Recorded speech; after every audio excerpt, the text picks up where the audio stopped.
من الشیطان الرجیم بسم اللہ الرحمن الرحیم۔ شروع کرتی ہوں اللہ تعالیٰ کے ببرکت نام سے جو بڑا رحمان اور رحم کرنے والا ہے۔ السلام علیکم ورحمۃ اللہ وبرکاتہ۔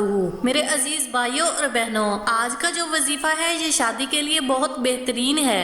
اگر شادی میں کوئی رکاوٹ ہو یا کوئی اسباب نہ ہو تو یہ آج والا وظیفہ کر لیں، انشاءاللہ اللہ کے حکم سے چند دنوں میں بہت اچھا رشتہ ملے گا۔ سورۃ رحمان کی بہت فضیلت ہے۔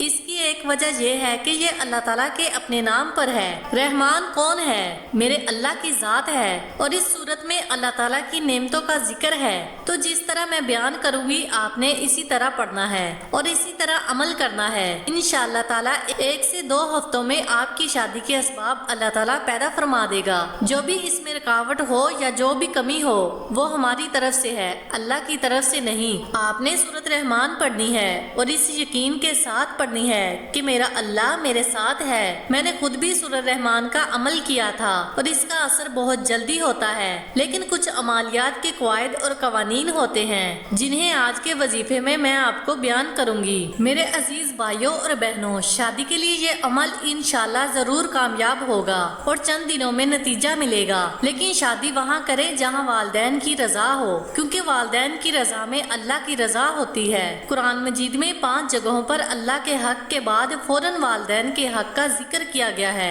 اللہ تعالیٰ فرماتا ہے تیرے رب نے فیصلہ کر دیا ہے کہ اس کے سوا کسی کی بندگی نہ کرو گے اور والدین کے ساتھ نیک سلوک کرو گے۔ اللہ تعالیٰ نے واضح طور پر والدین کی عزت و احترام کا حکم دیا ہے۔ تو میرے عزیز بہنوں اور بھائیوں، جن والدین نے ہمیں پیدا ہونے سے لے کر بڑے ہونے تک اتنی قربانیاں دی، کیا ہم اپنی زندگی کے ایک اہم فیصلے میں ان کی پسند کا خیال نہیں رکھیں گے؟ وظیفے کی طرف بڑھتے ہوئے 5 وقت کی نماز لازمی پڑھیں۔ اس عمل کو شروع کرنے سے پہلے صدقہ دیں اور نیت کریں کہ یہ صدقہ شادی کے رکاوٹوں کو دور کرنے کے لیے ہے۔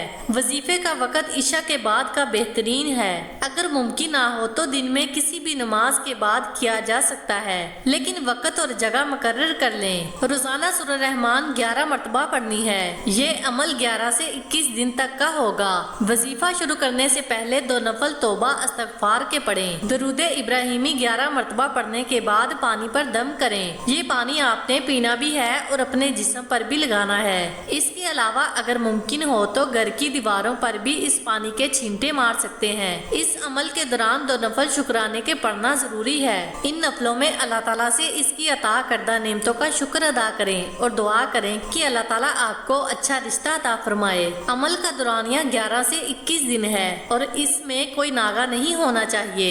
آپ اس وظیفے کو زیادہ دن بھی کر سکتے ہیں اگر ضرورت ہو۔ اگر کسی بھی وقت آپ کو عمل کے دوران ڈر محسوس ہو تو 7 مرتبہ آیت الکرسی پڑھ کر اپنے اور اس جگہ پر آپ بیٹھے ہیں وہاں حصار بنا لیں۔ آخر میں دعا ہے کہ اللہ تعالیٰ سب بہنوں اور بیٹیوں کو بہترین رشتے عطا کرے اور ان کی حاجات کو پورا فرمائے۔ یہ وظیفہ کرتے وقت یقین رکھے کہ اللہ تعالیٰ آپ کی دعا سن رہا ہے اور وہی آپ کے لیے بہترین فیصلہ کرے گا۔ ویڈیو کو لائک، سبسکرائب اور شیئر کرنا نہ بھولیں تاکہ دوسروں کو بھی اس کا فائدہ ہو۔